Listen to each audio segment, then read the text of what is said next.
तपाईको च्यानल नमस्ते Nepal A to Z मार्फत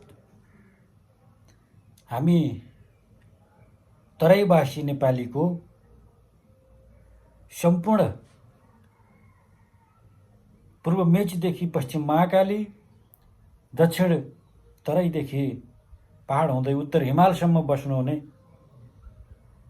सम्पूर्ण जात जाति धर्म समुदायका सबै नेपालीहरूलाई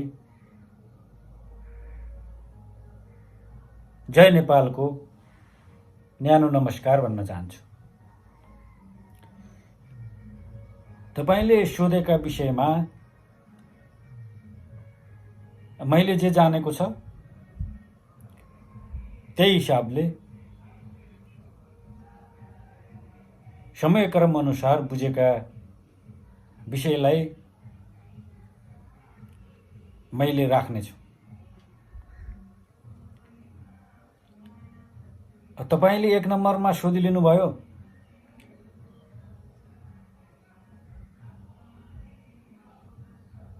कि वर्तमान व्यवस्थाले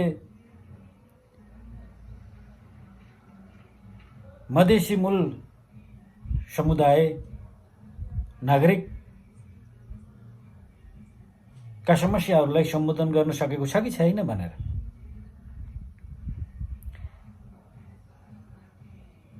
म मधेस अथवा तराईवासी भए पनि मैले के भन्न चाहन्छु भने पहिला म नेपाली हो।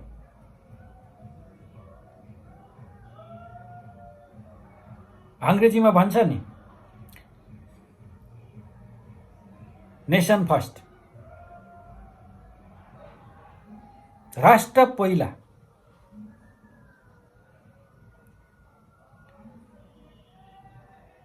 त्यसैले म के भन्छु भने मधेसलाई के दियो दिएन, पहाडलाई के दियो दिएन, हिमाललाई के दियो दिएन, यो भन्दा पनि समग्र नेपाल र नेपालीको लागि के दियो दिएन भन्ने कुरा मुख्य हो।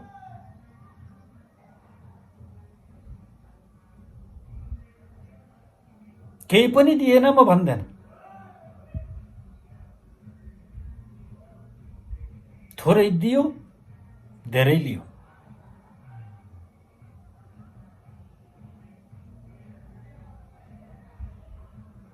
म थोरै अगाडि जान्छु। राणाकाल पञ्चायतकाल नागरिक वाक स्वतन्त्रता थिएन, बोल्न पाइँदैन थियो, दल खोल्न पाइँदैन थियो भन्ने आदि इत्यादि कुराहरू थिए, अप्ठ्यारो पनि थियो त्यति। त्यसलाई आधार मानेर प्रजातन्त्रीय बहुदलीय व्यवस्थाको लागि हिमाल पहाड तराई यानि कि मधेस सबै हामी नेपालीहरू दाजुभाइ दिदीबहिनीहरू मिलेर व्यवस्था परिवर्तनमा सहयोग गरेको हो। तर पायो त के?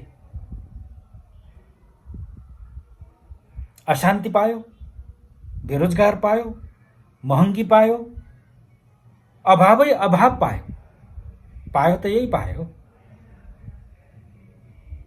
चाहे हिमालले भन्नुस्, चाहे पहाडले भन्नुस्, चाहे तराई मधेसले भन्नुस्,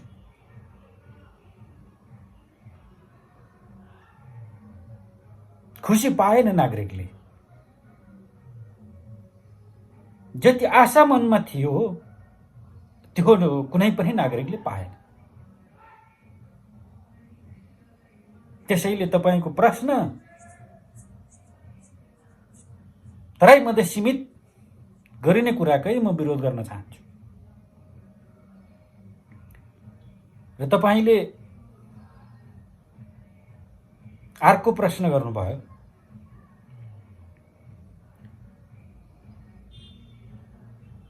महँगी र भ्रष्टाचार।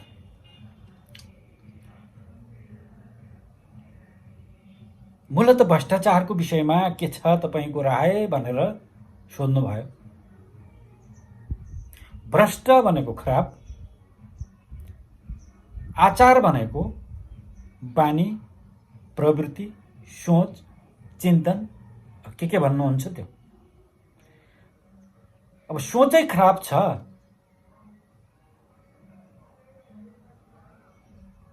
अब एउटा गीतकारले लेख्यो, उद्देश्य के लिनु उडी छुनु चन्द्र एक। त्यो समृद्धिसँग जोडिएको विषय छ।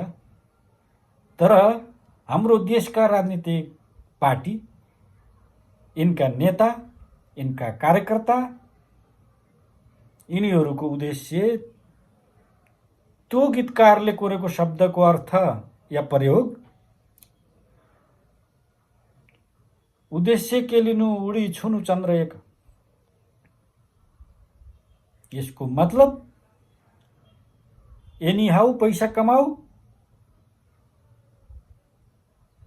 व्यवहारिक भ्रष्टाचार, नीतिगत भ्रष्टाचार, सैद्धान्तिक भ्रष्टाचार, यो वा त्यो रूपमा सम्पत्ति कमाउने र आफू धनी हुने बाहेक उनीहरूको लक्ष्य सोच अरू पाइएन। यो चाहिँ मूल समस्या रहेको छ। कसैलाई विश्वास गर्ने, कसैलाई नगर्ने, ल एकजना भनिदिनुहोस् त, यो पार्टीको यो मुख्य नेता चाहिँ ठिक छ भनेर कोही छ? एउटा दुईटा कुरा उठाउँछ, भरममा पार्छ, हो कि भन्ने बनाउँछ नागरिकलाई, अनि मौका पायो कि कुर्ची पायो कि लात मारेर चाहिँ जनताको पेटमा लात मारेर चाहिँ ऊ कुर्ची चमाउन गइहाल्छ। यस प्रकारको समस्या छ। त्यसैले नेपाली नागरिक ठुलो समस्यामा छ। व्यवस्था धेरै परिवर्तन भएको छ, तर आम नागरिकको अवस्था परिवर्तन भएन। पञ्चायत कालमा भएको अन्तर्राष्ट्रिय ऋण प्रजातन्त्र हुँदै गणतन्त्रसम्म आउँदाखेरि प्रत्येक नेपालीको थाप्लोमाथि 50 देखि 55,000 अन्तर्राष्ट्रिय ऋण पुगेको छ। जो बहुदलीय व्यवस्था प्रजातन्त्र आउनु अगाडि निकै कम थियो।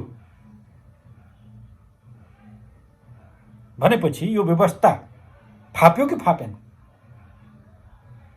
फापेको छ, तर निकै कम मान्छेलाई फापेको छ। जो सत्ताको वरिपरि छन् उनीहरूलाई फापेको छ, उनका पुस्तौं पुस्तालाई पुग्ने गरी फापेको छ। तर जो सत्ता बाहिर निर्वाचनमा भोट मात्रै हाल्ने नेपाली नागरिकहरू, दाजुभाइ दिदीबहिनीहरू, आमाहरू बाबाहरू हुनुहुन्छ, उहाँहरूलाई फापेन। गल पासो बन्यो।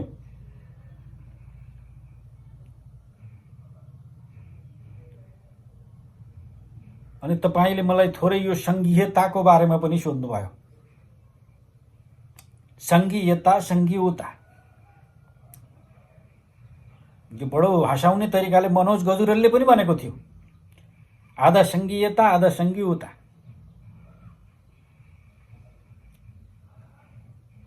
नेपालको कुल जनसङ्ख्या, कुल भूगोल,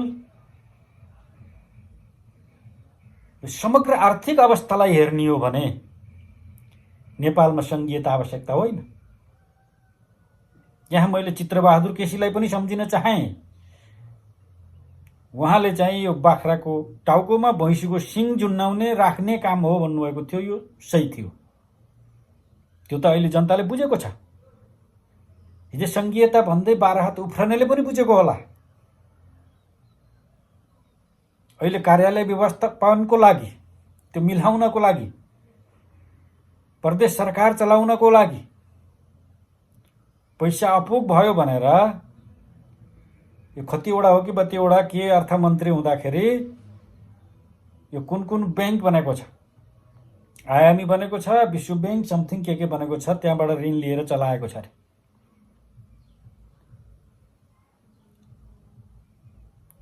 नेपालको राजनीति या कार्यविधि, नेपालको भूगोल, नेपालको समाज, नेपालको माटो सुहाउँदो हुनु पर्यो। मेरो माग त्यहाँ हो। कसैले उठाइदिएका विषयलाई बोकिकन देशको ढाड भाँचिने हिसाबले कुनै व्यवस्था ल्याउने, कार्यविधि ल्याउने कुराहरूले, नयाँ नयाँ संरचनाहरू सत्ताका बनाउने कुराले त्यो अर्थतन्त्रले थ्याक्न सक्छ कि सक्दैन भन्ने कुरामा किन विचार पुर्याइएन भन्ने प्रश्न मेरो हो। यो समग्र तराईवासी मधेसवासीको आवाज पनि हो, चिन्ता पनि हो, चासो पनि हो। हामीले यही भनेको छौँ।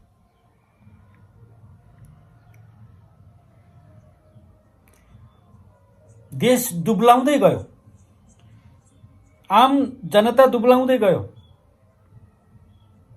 तर खास मान्छे मात्रै मोटाउँदै गयो।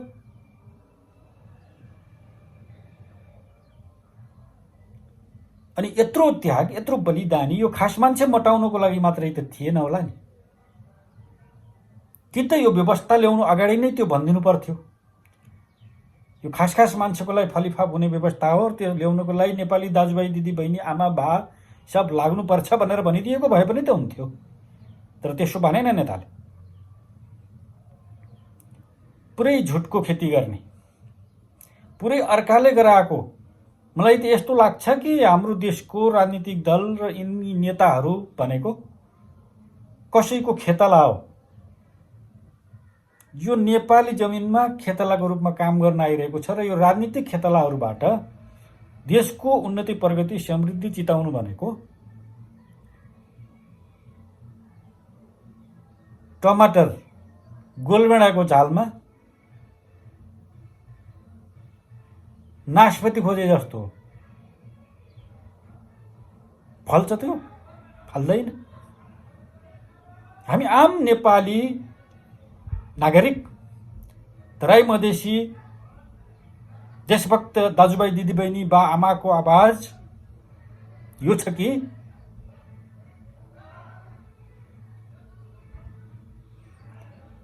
देश पहिला भन्ने कुरामा सबै केन्द्रित हुनु जरुरी छ। देश रहे तिमी रहन्छौ, तिम्रो पार्टी रहन्छ, अनि तिम्रो राजनीति पनि रहन्छ, राजनीति गर्न पाउँछौ। देशै नरहे के गर्छ? मलाई त एउटा शंका के लाग्छ भने यिनीहरूले मूलत यो कुरोलाई बुझिसकेको छ। भोलि आम नागरिकले बुझ्दाको दिन हामीलाई नेपालबाट लट्ठी लगाएर लखड्छ भन्ने कुरा बुझेको छ।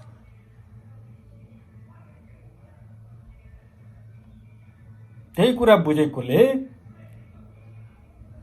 भोलि अप्ठ्यारो स्थिति आउँदा कुनै देशमा गएर आश्रय लिने या त्यहाँ गएर मजाले चैनको जिन्दगी जिउने हिसाबले पैसा सङ्घालेको छ, कुम्लाएको छ, लुटेको छ, अरबौं अरबौं लुटेको छ।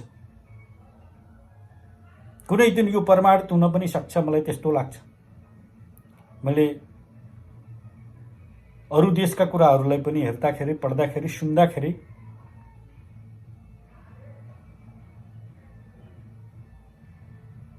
कहीँ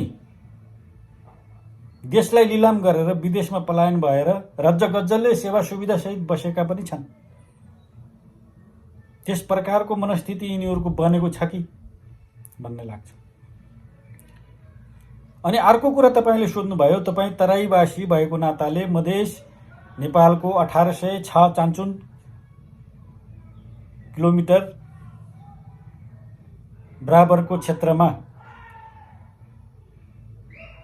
नेपाल भारतको खुला सिमाना छ। हामीले भन्छ हामी नेपाल आमाको रक्षाको लागि ढाल बनेर त्यहाँ बसेको छ। सुरुमा समस्या जति झेल्नुपर्छ हामी त्यहीँको दाजुभाइ दिदीबहिनी आमा बाले झेल्छौँ। अरू त पछि बकबक गर्ने मात्र हो। सुरुमा त हामी नै छ, फ्रन्ट लाइनमा हामी नै छ। सेना पुलिसका दाजुभाइहरू पनि हुनुहुन्छ। तर यसको दीर्घकालीन समाधानको लागि निक्रियुल भएको भूमिमा तार पर्खाल तुरुन्त लगाउनु सक्नु पर्यो। बरु देशको सुरक्षा बजेट 1 वर्षको सीमा व्यवस्थापनको लागि छुट्याएर भए पनि त्यो गर्नु पर्यो। सुनिन्छ सोसियल मिडियामा नेपाली दाजुभाइ दिदीबहिनीहरू जो देशको माया गर्नुहुन्छ, राष्ट्रियता स्वाभिमानको माया गर्नुहुन्छ, उहाँहरूले भन्नुभएको छ बरु हामी 1 दिनको तलाब दिन्छौँ, 1 महिनाको तलाब दिन्छौँ। हरेक नागरिकले 150 दिन तयार छ, किन नगर्ने?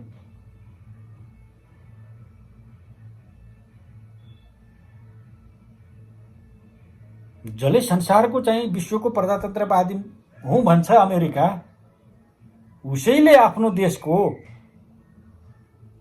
सीमामा पर्खाल लगाएको छ।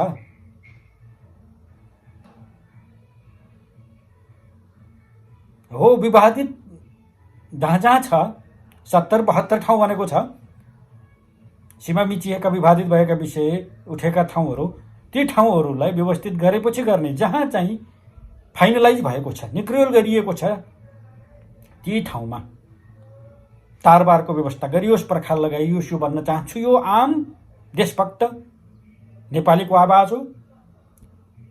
मूलतः तराई मधेसवासी समुदायको हार्दिकपूर्वक अनुरोध पनि हो भन्न चाहन्छु।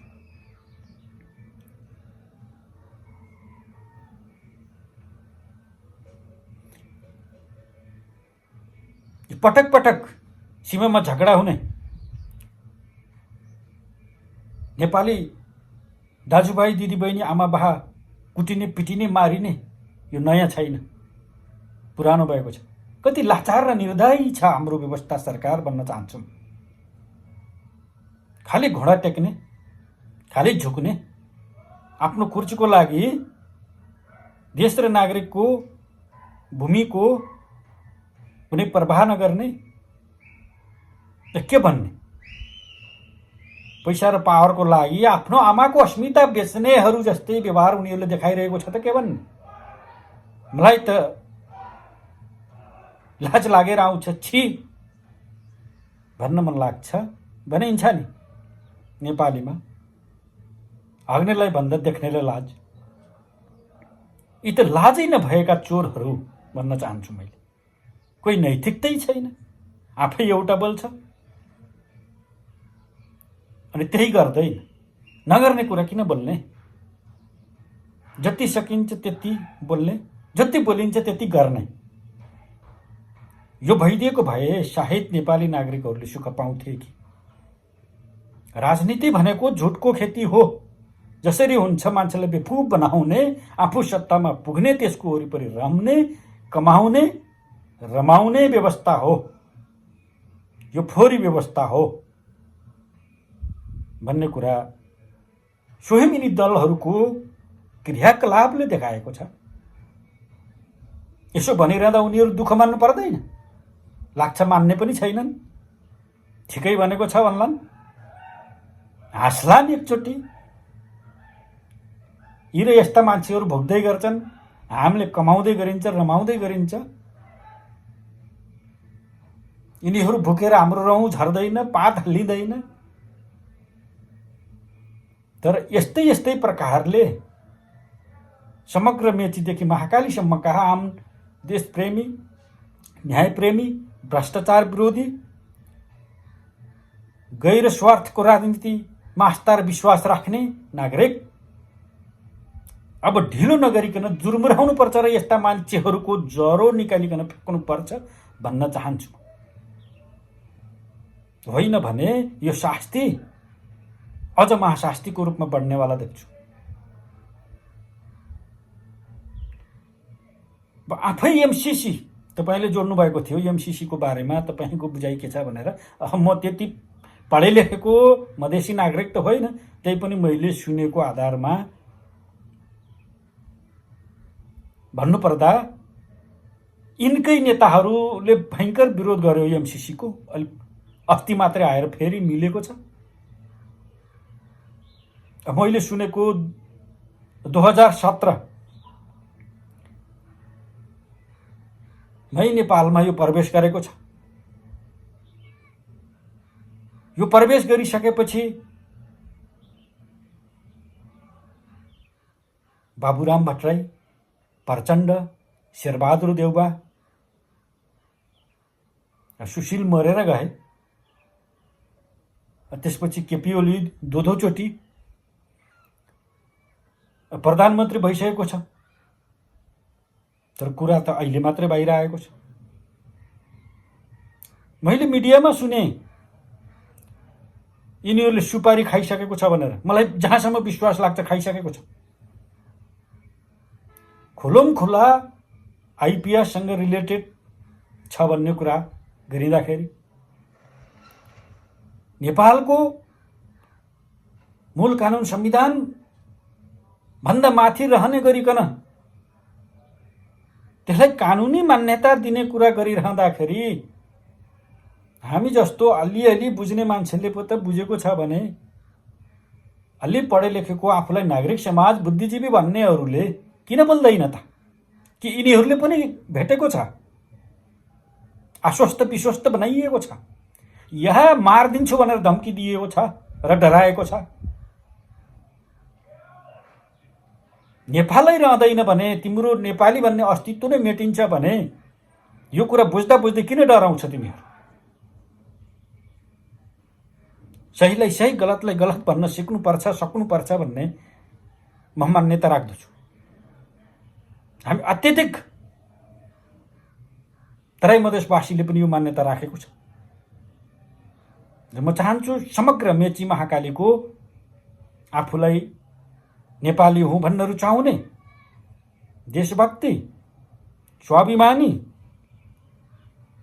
इमानदार र वीर गोर्खाली नेपाली दाजुभाइ दिदीबहिनीहरूले अब यी धेरै विषयमा चाहिँ प्रश्न गर्नुपर्छ। आफ्नो नेता कार्यकर्ता जसलाई भोट दिनुभएको छ, स्थानीय तहमा जिताउनु भएको छ, त्यसलाई त्यही सोध्नुस्। प्रदेशमा जिताउनु भएको छ त्यही सोध्नुस्। सङ्घ केन्द्रमा जिताउनु भएको छ त्यसलाई पनि सोध्नुस्। सक्नुहुन्छ प्रत्यक्ष सोध्नुस्, सक्नुहुन्न अप्रत्यक्ष सोध्नुस्। के हामी यही प्रकारको अप्ठ्यारो र असहजताको लागि यो व्यवस्था ल्याएका हौं, यिनलाई जिताएका हौं? एकजना खुसी हुनको लागि 100 जनाको पेटमा लात हान्ने प्रकारको व्यवस्था, विधि विधान, कार्यक्रम, क्रियाकलाप गर्नको लागि हामीले जिताएको हो।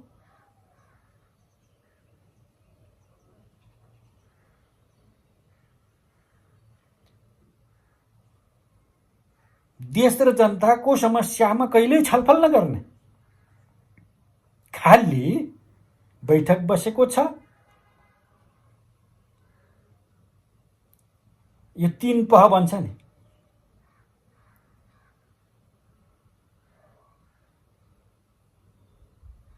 पद, पैसा र प्रतिष्ठा, यसको लागि मात्रै राजनीति गरेको हो भने यो राजनीति नै नभन्ने नि।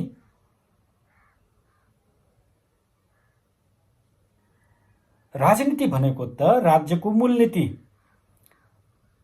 जसले जल जमिन र त्यहाँका बासी हरेक मानव प्राणी जातिको व्यवस्थापन र कल्याणको लागि सोच विचार गरिकन गर्ने कार्य राजनीति हुनुपर्ने हैन। यहाँ त राजनीति होइन, लाजनीति, त्यो पनि महालाजनीति, लाज पनि लजाउने गरिकन गर्ने काम कारबाही भएको छ। बडो चलाक हुनुहुन्छ, बाटो हुनुहुन्छ। कसैले केही भन्यो भने यो प्रतिक्रियावादी, देशको उन्नति, प्रगति र समृद्धिको विरोधी भन्नुहुन्छ। अनि हामी पनि कति इमानदार छौं, यो त ठुलो मान्छे, यसले बोलेको कुरा सही हो, उसको बारेमा विरोध गर्ने फलानु मान्छे गलत हो भनेर फेरि उसकै पक्षमा लाग्छ। र थोरै म तपाईको चाहिँ चुनावको बारेमा जान्छु। जब चुनाव आउँछ 1 महिनादेखि कुनै नेताले रक्सी मासु दाल भात खुवाउँछ, त्यति बेला ऊ भगवान मानेर हिँड्छ। त्यो नेतालाई देवता भन्छ, पूजा गर्छ, धम्काई थर्काई उसको पक्षमा भोट हाल्छ, उसलाई जिताउँछ, पठाउँछ। जब ऊ चुनावमा जितेर गएपछि उसले बिर्सिन्छ, फर्केर आउँदैन, उसलाई बेकुफ बनायो भन्ने थाहा हुन्छ, अनि आफ्नो खोल्टीबाट रक्सी खान थाल्छ। त्यसपछि त यो नेता यस्तो रहेछ उस्तो रहेछ भनेर हिजो देवता भनेको फेरि आज दानव भन्छ। त्यसैले 5 वर्षपछि फेरि चुनाव आउँछ, खोल्टीमा 2-4 हजार हालिदियो भने फेरि देवता भन्छ। अनि उही आँखाले घरि देवता देख्छ, घरि दानव देख्छ। धेरै देवता देख्छ, थोरै दानव देख्छ, अथवा धेरै दानव देख्छ, थोरै देवता देख्छ। फेरिनु पर्यो हो। तँ मान्छेबाट हुँदैन भने अर्को मान्छेमा जानु पर्यो। यो व्यवस्थाले राम्रो दिँदैन भने अर्को व्यवस्थामा जानु पर्यो। गएकै हो त, फेरिएकै हुन् त, फेरि पनि फेर्नुपर्छ। यिनीहरूको बदलिने सोच देखिँदैन। मान्छेहरूले देशको माहौललाई एकातिर डाइभर्ट गर्नको लागि एउटा एउटा नारा उठाइदिने। ठिक छ, घुमेका भूगोलहरू समेटिएको राजनीतिक नक्सा बनेको छ, गर्वको कुरा छ, छाती पिट्छु म। तर त्यसको व्यवहारिक प्रयोग हुनु पर्यो। त्यो भूमि नेपालीले प्रयोग गर्न पाउँछ कि पाउँदैन, त्यो मुख्य कुरा छ। त्यसको लागि वार्तालाप खोइ। एकातिर एउटा समस्या उठ्यो भने त्यसलाई चाहिँ माइन्ड डाइभर्टको लागि अर्को मुद्दा उठाइदिने। जसरी कश्मीरमा युद्ध भड्किन थालेपछि मोदीले यता नेपालतिरको विषय उठाएको थियो। त्यसै प्रकारले सत्ता धर्मराउन थालिसकेपछि फेरि एउटा बलियो एकताको लागि, सत्ता विरोधी जनमत तयार हुन थालेपछि फेरि एउटा नक्कली राष्ट्रियताको ढङ पिट्ने गरिकन फेरि यता नक्सा समेट्ने कुरा, त्यो समेटिने कुरामा विरोध होइन, त्यसमा धन्यवाद छ। केपी ओलीजी लगायतको सरकारलाई धन्यवाद छ त्यो राजनीतिक नक्साको लागि। तर त्यसको माटो हामी नेपालीहरूले प्रयोग गर्न पाउँछ कि पाउँदैन भन्ने कुरा मुख्य हो। त्यसै गरी विवादित सीमाहरूका समस्या समाधान हुन्छन् कि हुँदैनन् भन्ने कुरा मुख्य कुरा हो। अब म अन्तिममा तपाईँको एउटा प्रश्नको जवाफ दिन्छु। तपाईँले यो कोरोना भाइरस सँगै जोडेर सोधेको प्रश्नको जवाफ दिन्छु। जो नयाँ भाइरस हो, तर जति बढी आतंकित बनाइएको छ, मनोबल जनताको, नागरिकको बलियो बनाउनु पर्ने ठाउँमा झन खस्काउने काम गरिएको छ। सैद्धान्तिक रूपले मनोबल बलियो बनाउनु पर्छ भन्दै पनि हिँड्ने, तर व्यवहारमा चाहिँ एउटा आतंक, टेरर पैदा गर्ने काम जुन भएको छ, यो सरासर गलत छ। जो जति हल्ला पिटिएको छ त्यति खतरा होइन। यो बिमारै होइन, रोगै होइन भनेको मैले होइन हो, तर जति हल्ला पिटिएको छ त्यति होइन भन्ने मेरो बुझाइ छ। हरेक कुरामा व्यापार हुने गरेको छ। त्यो तितो अनुभवको आधारमा विश्वका ठुल्ठुला मुलुकहरूमा पनि विरोध भएको छ। अब हाम्रो नेपाल त दक्षिण एसियाकै 1 नम्बर भ्रष्ट भएको देश, यो आँकडा त हामीले बुझेको छ। त्यसैले यहाँ हरेक कुरामा भ्रष्टाचारलाई केन्द्रमा राखेर मात्रै अगाडि सारिन्छ भन्ने कुरा हो। त्यसैले यसमा पनि भ्रष्टाचारका कुराहरू थुप्रै धेरै बुद्धिजीवीहरूले, विश्लेषकहरूले बोलिसकेको कुरा छ। त्यसैले मलाई पनि शङ्का छ, ठुलो रकमको चलखेल यसमा भएको छ र अझ हुनेवाला छ। यसमा खबरदार भन्न चाहन्छु, नागरिकले कर तिरेको छ, तिमीहरूलाई राष्ट्रङ्गको लागि, मोज मस्तीको लागि होइन। समस्या परेको बेला नागरिकले पनि त्यसबाट सेवा लिन पाउनुपर्छ भनेर कर तिरेको छ। एकहोरो नभएर दोहोरो तेह्रो कर तिरेको छ। त्यसैले कर तिरे बापत आपद विपदमा नागरिकले सुरक्षा र त्यसको सदुपयोग पाउने कि नपाउने, त्यसको चाहिँ व्यावहारिक पुष्टि हुनुपर्छ भनेर म भन्न चाहन्छु।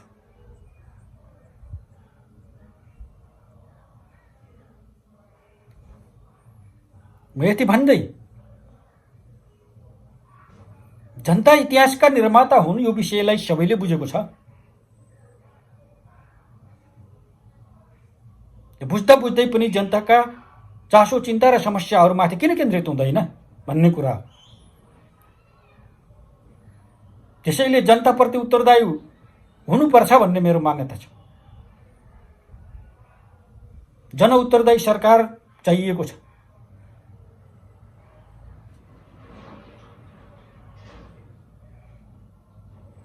यति बोलिरहँदा कहिल्यै पनि मैले मधेसीको कुरालाई मात्रै फोकस गरेको छैन। मेची, महाकाली, हिमाल पहाड तराई, मधेसका समग्र 3 करोड नेपालीको पक्षमा यो मेरो आवाज हो। 3 करोडमा केही लाख मान्छे त भ्रष्टहरू होला, त्यो केही लाख भ्रष्टहरूलाई छोडेर बाँकी इमान्दारको पक्षमा मेरो आवाज हो। लाखौं लाख विदेशमा शरम पसिना बेच्न विवश हाम्रा युवा दाजुभाइ दिदीबहिनीहरूको पक्षमा यो कुरा हो।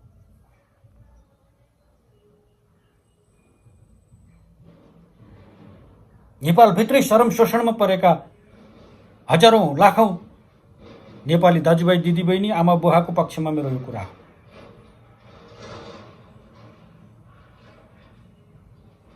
आफूहरू पटक पटक मन्त्री बन्छ, प्रधानमन्त्री बन्छ, देश र नागरिकलाई, नेपाललाई अँध्यारोबाट उज्यालो संसारमा ल्याउनु भएको कुलमान घिसिङज्यूलाई पुनर्नियुक्तिको विषयमा चाहिँ प्रतिस्पर्धा।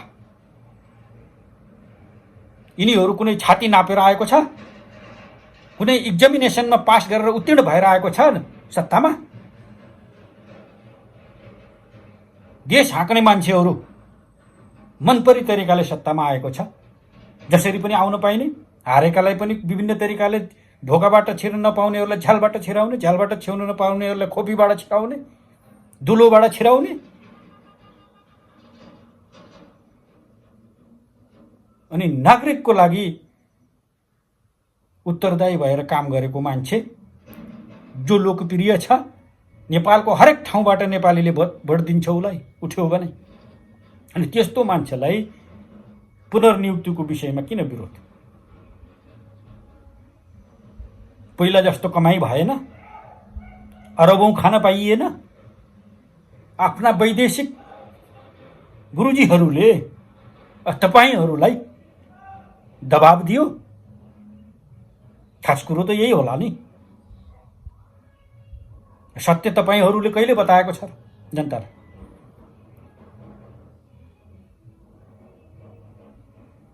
खाली पश्चिमा, दर्शन पश्चिमा, व्यवहार पश्चिमा मिलेर बसेका नेपाली दाजुभाइ दिदीबहिनीहरूलाई जात जाति, धर्म, विविध आदि इत्यादि कुराहरूका उल्छन दिएर लडाउने, भिडाउने, कमजोर बनाउने देशलाई, अनि आफूले भाइ फुटे गबार लुटे। जात जातिको, धर्मको नाममा चाहिँ जनता भिडाउने अनि आफूहरूले चाहिँ बर्मालुट गर्ने। यस प्रकारको स्वार्थका निम्ति अरूले दिएका नाराहरू काँधमा काँधको खालो झान्जेल बोकेर चाहिँ हिँड्ने। छिछि भन्न मन लाग्छ मलाई तपाईहरूलाई। त्यसैले नेपालको माटो सुहाउँदो राजनीति गर्नुस्। जति कुरा बोल्नुहुन्छ त्यति कुरा गर्न सक्ने हिसाबले मात्रै बोल्नुस्। गर्न नसकिने, विधि पुर्याउन नसकिने कुराहरूलाई माध्यम बनाएर राजनीति नगर्नुस्। झुटको राजनीति नगर्नुस्। इमानदारिताको राजनीति गर्नुस्। सबभन्दा पहिला छातीमा म नेपाली भन्ने कुरालाई लिएर राजनीति गर्नुस्। Nation first